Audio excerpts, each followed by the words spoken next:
Hello everyone, welcome to our YouTube channel keep it simple. आज के video में हम बात करेंगे एनएससी यानी कि नेशनल स्टॉक एक्सचेंज के आईपीओ के बारे में। अगर इन्वेस्टर से पूछा जाए कि वो किन दो आईपीओस का बेसब्री से इंतजार कर रहे हैं, तो आई एम श्योर कि मोस्ट ऑफ द इन्वेस्टर ये कहेंगे कि वो एक एलआईसी और एक एनएससी के आईपीओ का इंतजार कर रहे हैं। तो एलआईसी का तो अभी पता नहीं, लेकिन एनएससी के आईपीओ से रिलेटेड एक न्यूज आई है कि इनको securities exchange board of India से क्लियरेंस मिल सकती है और अगले कुछ वीक्स में इनका आईपीओ आ सकता है। तो हम इस वीडियो में डिस्कस करेंगे कि क्या अपडेट है और आगे क्या हमें एक्शन लेना चाहिए ताकि हम इस आईपीओ का फायदा ले सकें। और आगे बढ़ने से पहले अगर आपने अभी तक चैनल को सब्सक्राइब नहीं किया तो प्लीज सब्सक्राइब करके हमें मोटिवेट कीजिए। तो सबसे पहले अगर हम अपडेट की बात करें, तो ऐसा सुनने में आ रहा है, अगेन ये मीडिया स्पेकुलेशन है, अभी तक कोई फॉर्मल इस पे न्यूज नहीं आई है, लेकिन ऐसा सुनने में आ रहा है कि जो securities and exchange board of India यानी कि सेबी है, वो एनएससी को अलाउ करने वाला है कि अपना जो आईपीओ का प्रोस्पेक्टस है दोबारा से रीफाइल कर सकते हैं। और इस आईपीओ का वैल्यूएशन उम्मीद की जा रही है कि 2 लाख करोड़ से ऊपर का होगा। और अभी अनलिस्टेड मार्केट की बात की जाए तो ये 3 से 4 हजार रुपए के बीच में इसका शेयर चल रहा है। तो अब अगर हम एनएससी के आईपीओ की थोड़ी हिस्ट्री को अगर समझें, तो दिसंबर 2016 में सबसे पहले एनएससी ने आईपीओ के लिए अप्लाई किया था। उसके बाद जब सेबी के चेयरमैन अजय त्यागी जी ने चार्ज लिया, तो उन्होंने नेशनल स्टॉक एक्सचेंज को बोला कि भैया आपको अपने आईपीओ की जो डॉक्यूमेंट्स हैं वो विड्रॉ करने पड़ेंगे, क्योंकि इनके ऊपर एक एल्गो ट्रेडिंग स्कैंडल का मामला चल रहा था।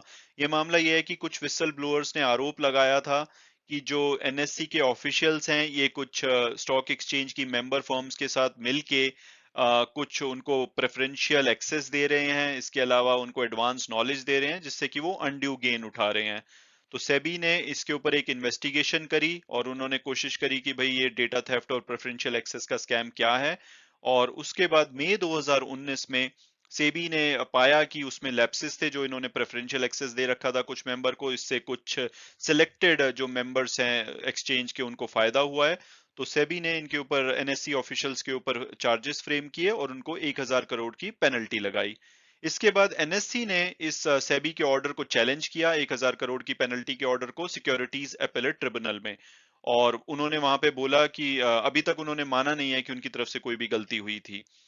और फरवरी 2021 में मद्रास हाई कोर्ट ने, हालांकि वो एल्गो जो ट्रेडिंग स्कैंडल का मामला है वो अभी भी चल रहा है, लेकिन मद्रास हाई कोर्ट ने 2021 में ये बोला कि उस मामले से एनएससी के आईपीओ को रोकने की कोई जरूरत नहीं है, तो एनएससी आईपीओ ला सकता है।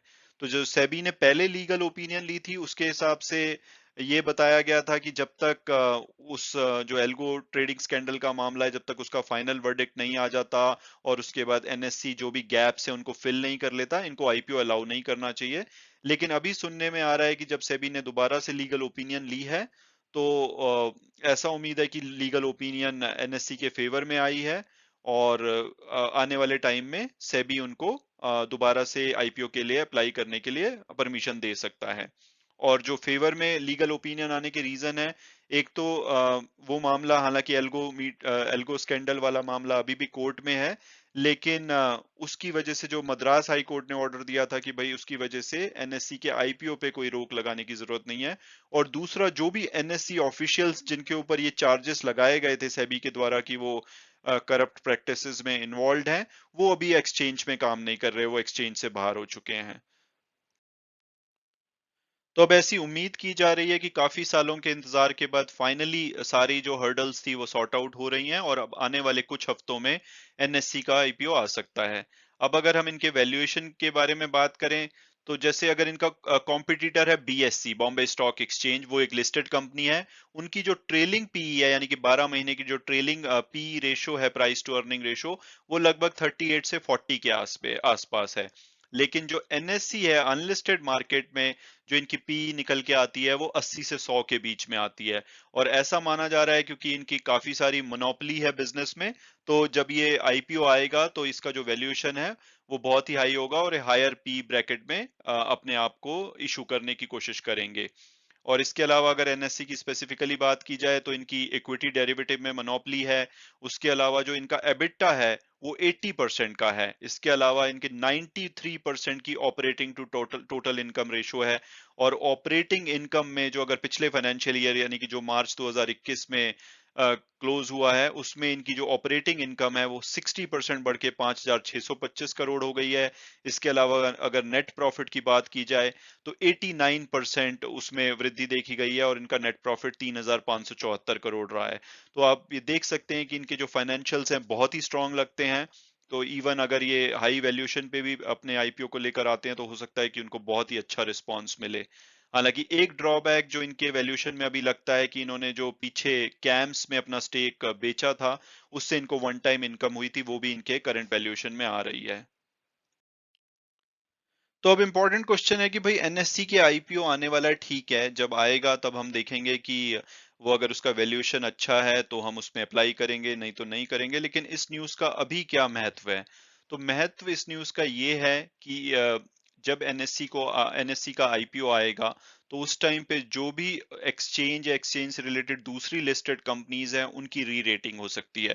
क्योंकि हमने पिछले पेज में देखा कि एनएससी का जो अनलिस्टेड मार्केट में जो पी रेशो है वो 80 से 100 के बीच में है। लेकिन आप इनके कॉम्पिटिटर की अगर देखेंगे तो बीएससी की जो पी रेशो है अभी 40 के आसपास है, एमसीएक्स की 55, सीडीएसएल की 65 और आईईएक्स हालांकि ओवर वैल्यूड है, उसकी 94 के आसपास है। लेकिन अगर आप बीएससी, एमसीएक्स और सीडीएसएल की देखेंगे तो वो एनएससी से काफी सस्ते में कर रहे हैं। तो जब अगर एनएससी ज्यादा प्राइस पे ये अपना आईपीओ लेकर आते हैं तो उस टाइम हो सकता है कि बीएससी, एमसीएक्स, सीडीएसएल वगैरह में भी इनकी री रेटिंग और इनके शेयर प्राइस काफी भागे। और आज आपने देखा ही होगा कि जब ये न्यूज मार्केट में आई है तो आज बीएससी का शेयर 5% से ज्यादा भागा है जब मैं ये रिकॉर्डिंग कर रहा हूँ। एमसीएक्स 2% से ज्यादा, सीडीएसएल लगभग 7% और आईईएक्स लगभग 3% के आसपास। तो इन शेयरों ने काफी पॉजिटिवली लिया है न्यूज को। तो मुझे लगता है कि अगर आने वाले टाइम में इन शेयर्स में किसी में भी करेक्शन आए तो क्या आपके पोर्टफोलियो में जरूर कोई ना कोई स्टॉक एक्सचेंज का शेयर होना चाहिए। अगर आपके पास ऑलरेडी है तो आपको उसको रिटेन करना चाहिए। और अगर आपके पास नहीं है तो कोई भी अगर करेक्शन आती है मार्केट की करेक्शन के साथ तो आपको उसको लेना चाहिए, क्योंकि जैसे ही एनएससी का आईपीओ आएगा उसमें एक भारी बढ़ोतरी देखी जा सकती है। हालांकि वीडियो क्लोज करने से पहले मैं हमेशा की तरह डिस्क्लेमर दूंगा, जो भी व्यूज थे वो मेरे पर्सनल थे। अगर आप किसी भी शेयर में इन्वेस्ट करना चाहते हैं तो अपने फाइनेंशियल एडवाइजर से बात कीजिए, अपनी फर्दर रिसर्च कीजिए। उसके बाद अगर आप कंफर्टेबल होते हैं तभी आप उसमें इन्वेस्ट कीजिए। Thanks so much for watching the video and God bless you all.